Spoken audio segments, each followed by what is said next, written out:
मेरा नाम हया है। आज मेरे देवर की दूसरी शादी थी, जो कि मेरा शौहर भी था। आज जब मैं उसकी दुल्हन को अपने सामने बैठे देखा, तो जैसे सांस रुक गई हो। मगर अचानक जब वो उठकर चला गया, तो सब डर गए। 3 घंटे बाद वापिस आया तो परिणाम दिल रख दिया। किस नंबर 6। वो बिजली के बिल भरने आई थी और अब लाइन में लगी खड़ी थी। जब उसके कंधे पर लटकते बैग में मोबाइल थराया, उसने बैग खोलकर मोबाइल निकाला। हासिम की कॉल थी। यकीनन उसने शाइस्ता बेगम से बात करने को फ़ोन किया था, क्योंकि ये मोबाइल शाइस्ता बेगम का था, जिसमें कुछ खराबी हो गई थी, तो उन्होंने ठीक करवाने के लिए दिया था। वो अभी उसी शीश बीच में थी कि कॉल अटेंड करे या ना करे। मोबाइल चुप हो गया और उसका नंबर भी आ गया। वो भी भरकर बाहर निकली तो मोबाइल एक बार फिर थराने लगा। उसने कॉल रिसीव करके मोबाइल कान से लगाया और बोली, हेलो भैया, आप माँ कहाँ है? उसने पूछा। मोबाइल खराब था, बाजार आई थी तो अभी ठीक करवाया है, भैया ने बताया। अच्छा, कैसी हैं आप? ये पूछने की फॉर्मेलिटी क्यों करती हो, जब जानते हो कि मैं ठीक नहीं हूँ। वो सड़क के किनारे चलने लगी। क्या आप फर्क पड़ रहा है मेरी शादी से? वो खुशफहम हुआ कि वो अभी हाँ कह देगी, लेकिन वो बोली तो तमाम खुशफहमियों पर ओस डाल दी। नहीं, लेकिन मुझे फर्क पड़ रहा है या। वो अजीब भरे लहजे में गोया हुआ था और या जान चुकी थी कि जान का दुश्मन जान बना बैठा था उससे। देखो हासिम, मेरी जिंदगी कैद से कैद तक की कहानी है और इस कैद की मुझे अकेले ही काटना है। तुम मेरे अच्छे दोस्त हो, मैं नहीं चाहती तुम्हारी जिंदगी मेरी वजह से बर्बाद हो। या उसे समझाना चाहा, आपके बगैर भी तो जिंदगी बर्बाद ही है हया। ये पहला इजहार था जो 2 साल के बाद नफरत के किया गया था, जो 2 साल की अजियत के बाद किया गया था। हया ने गहरी सांस ली, सड़क के किनारे लगे दरख्त के नीचे जा बैठी। मोहब्बत एक बार होती है हासिम, और मैं अपने हिस्से की मोहब्बत कर चुकी हूँ और मुझसे इस जिंदगी में नहीं होगी। उसका लहजा समझाता हुआ था। मोहब्बत मैं कर लूंगा हिया, उसने इल्तिजा की थी। हिया जहांगीर तुम्हारे लिए नहीं बनाएगी। हासिम नवीद उस बात को मान क्यों कर नहीं लेते? वो जो एक तुमसे मोहब्बत करती है, उसकी मोहब्बत को जिंदगी दे दो। दिया का दिया बजने से बचा लो। किसी एक को मोहब्बत रास आनी चाहिए। वो तो मुझको रास आ जाए तो मोहब्बत का क्या जाता है यार। अजियत थी उसके लहजे में। मैं एक कातला हूँ और मेरी यही गुलामी की जिंदगी है, और मैं खुश हूँ कि तुम्हारी शादी हो रही है। तुम खुश रहोगे तो मुझे खुश होगी। वो नवीद हाउस का एक मकीन मेरी वजह से हर खुशी से महरूम होकर मर गया, तो अब मैं चाहती हूँ कि तुम जिंदगी की खुशियों से महरूम ना रहो। हया को बस फिक्र थी कि उसका दोस्त खुश रहे। वो दोस्त जो उसका शोहर था। तुम्हें मुझे बांट कर जरा दुख नहीं होगा? तुम मेरे होते हो तो मुझे दुख होता। दोस्त का बांटने से कोई दुख नहीं होता, हया ने कहा। मैं तो खुद को बटा हुआ ही समझूंगा यार, और याद रखना, बटा हुआ मर्द कांच जैसी औरत को पत्थर में डाल देता है। ये ना वो दिया जिससे तुम रोशन रखना चाहती हो, वो पत्थर हो जाए। हाय क्या अजियत थी इस लहजे में कि मोहब्बत काट रही है उसे। वक्त के साथ सब ठीक हो जाता है, इंसान सब कुछ भूल जाता है, तुम भी भूल जाओगे। क्या आपने उमर सुल्तान को भुला दिया? सवाल था या पत्थर उसे बड़ी जोर का लगा था। उसकी आंख में कुछ चुभा था। शायद वो उमर सुल्तान की याद थी। घबराकर उसने जल्दी से फोन बंद करके मोबाइल बैग में रखा और चेहरा दोनों हाथों में छुपा लिया कि आंसू उसकी आंखों से बहे थे। और करीब था तो वो फूट फूट कर रो देती कि उसकी पुष्ट पर आहट हुई और फिर किसी ने उसके कंधे पर हाथ रखा। वो बतक कर पलटी और सामने उमर सुल्तान को खड़े देखकर पत्थर हुई थी। देखो, तुम मुझे हर जगह दिखाई देती हो।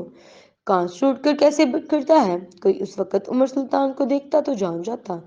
हया फौरन से खड़ी और जाने लगी थी कि उमर सुल्तान उसका हाथ पकड़ लिया।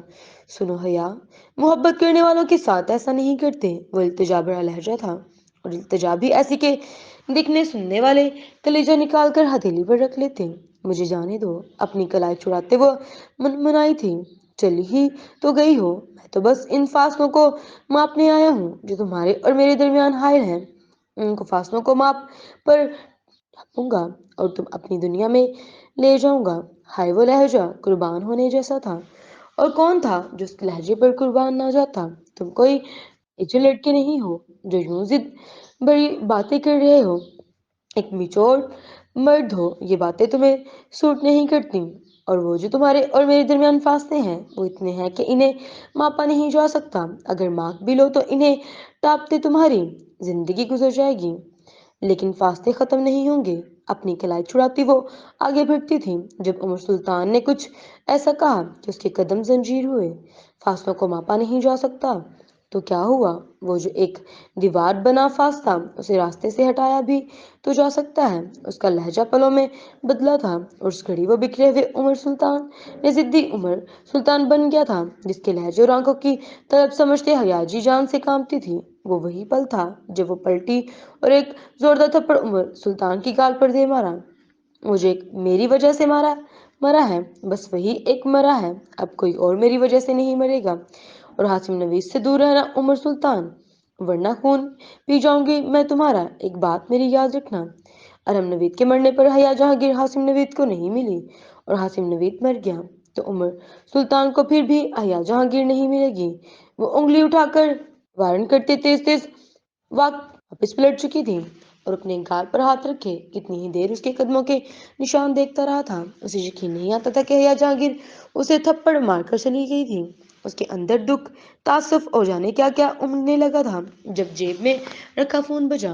تم لوٹ کر کب آؤ گے عمر سلطان؟ اس نے فون کان سے لگایا۔ دوسری طرف کشمالہ جہانگیر تھی، وہی ضدی لہجہ لیے۔ شام کو نکل جاؤں گا شاکلہ سے، فاصلے ماپے نہیں جا سکتے، اس نے دھیرے سے کہتے فون بند کیا اور ادھر اس پتھر پر بیٹھ گیا جہاں کچھ دیر پہلے حیا جہانگیر بیٹھی تھی۔ وہ حیا جہانگیر جو ماروی تھی اور فقط عمر سلطان کی ماروی تھی۔ 2 مہینے تیز رفتاری سے گزرے اور اتنی تیز رفتاری سے حاسم نوید کی شادی کا دن آ گیا۔ وہ جب سے چھٹی لے کر گاؤں آیا تھا مسلسل ٹال مٹول کر رہا تھا اور جس کے لیے کر رہا تھا اس نے صاف الفاظ میں کہہ دیا تھا کہ حاسم نوید کی شادی ہو نہ ہو اسے حیا جہانگیر نہیں مل سکتی۔ اسے اس بات کو جان کر وہ اذیتوں میں ڈوب کر ابھرام آنکھ کے سامنے راضی ہو گیا تھا۔ یہ مارچ کا مہینہ تھا، سردی کی شدت ابھی تک برقرار تھی۔